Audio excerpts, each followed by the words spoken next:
And now you're the unofficial or official videographer of the Global Autism Project. Oh, God. Dude, thanks for helping me out. You wicked man. Appreciate it, man.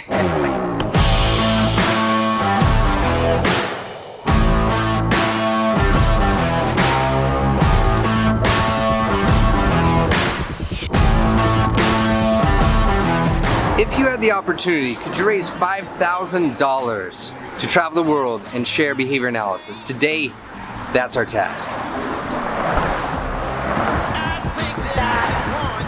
We're not going in saying your ideas are all wrong. I've worked in places where, and you will be working in places where the locally accepted belief is the kids are possessed, that it's caused.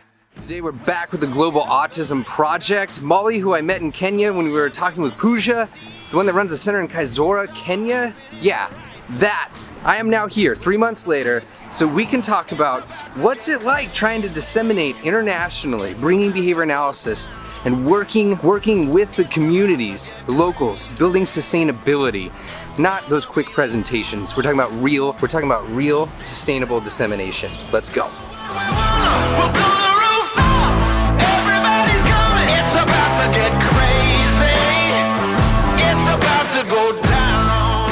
Okay, your goal is to hold it steady. Try not to move, okay? Can you see me? Right here? Yeah. All right. So you might be thinking that $5,000 is a lot of cash. Like, I'm not someone that is out there to fundraise. I'm a behavior analyst. We're gonna answer that.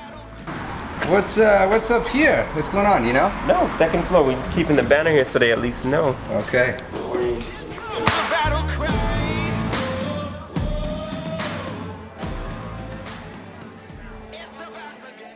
If you rewind a little bit, in Africa this April, I met someone named Pooja, and she had a center that was getting support from the Global Autism Project. They invited me out to just see what it's like, what's going on, how this orientation works. For me, in a lot of ways, the Global Autism Project feels like an idea that I had when I was 23 years old. And I could sort of imagine what it was gonna look like, but know that this is beyond my wildest dreams. How they ease nerves, how people actually do the fundraising. And today I want to share a lot of this with you. See, I stepped out, everybody's in there. There's over 70 people that are going out. This is the 100th trip. There's over 500 people that have gone on trips internationally to help spread behavior analysis, evidence-based practice when it comes to helping people with autism. And there's a big differentiator. You see a lot of people go out there and they like to just teach people or train them in like quick trainings of like, this is how it should be done. Everything that we do, it's collaborative with your teams, it's collaborative with our partners. I firmly believe that the best ideas in the world generally come from other people. And I've seen that time and time again. We recruit for professional diversity. We're not going in saying your ideas are all wrong.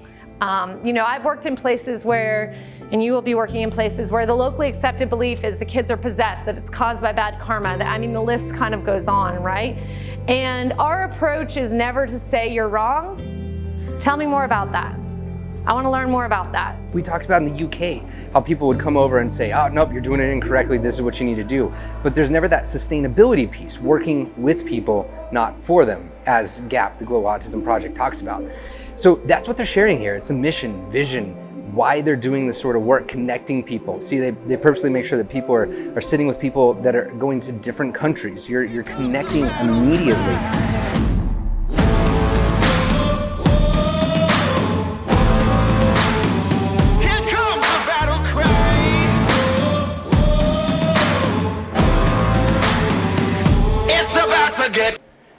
Now, one thing was the funding. Like, how do you raise $5,000? I am currently the Skill Corps coordinator. It's a new position for me. So one of the biggest parts of my job is to like rally the troops and be like, fundraising, I know it seems like a lot, but you can do it.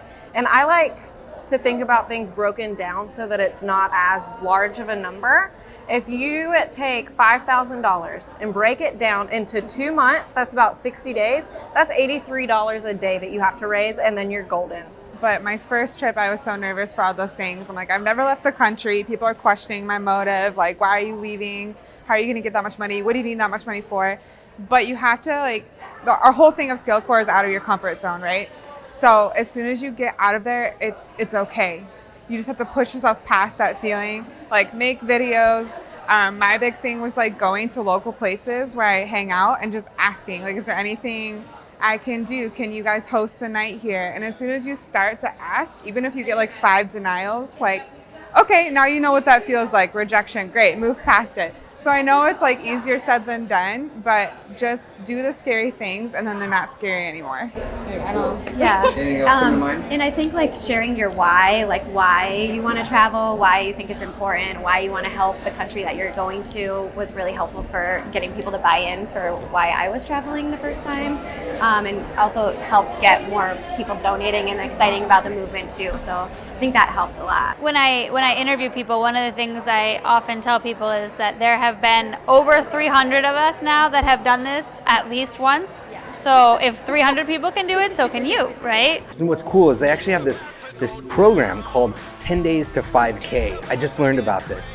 And most people raise over $3,000 in these 10 days. And it's working in a structured way through your social networks, your connections, not essentially social media. You'll hear that people did this through their businesses, through programs, and it doesn't require any sort of formal experience on fundraising.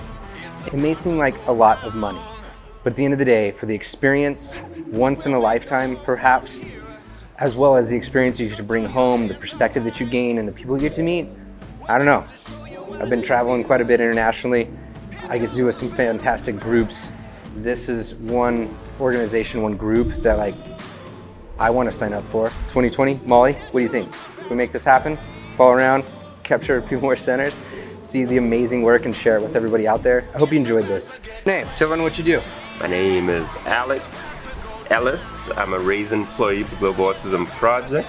I'm a raised employee, and there's office work I do there. They give me things to take to the post office.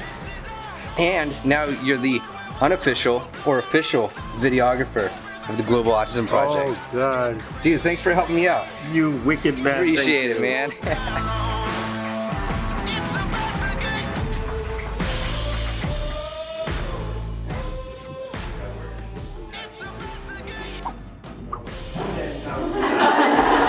Yeah, brought to you by the Global Autism Project. Thank you, Molly. Thank you, everybody out there. That's your baby.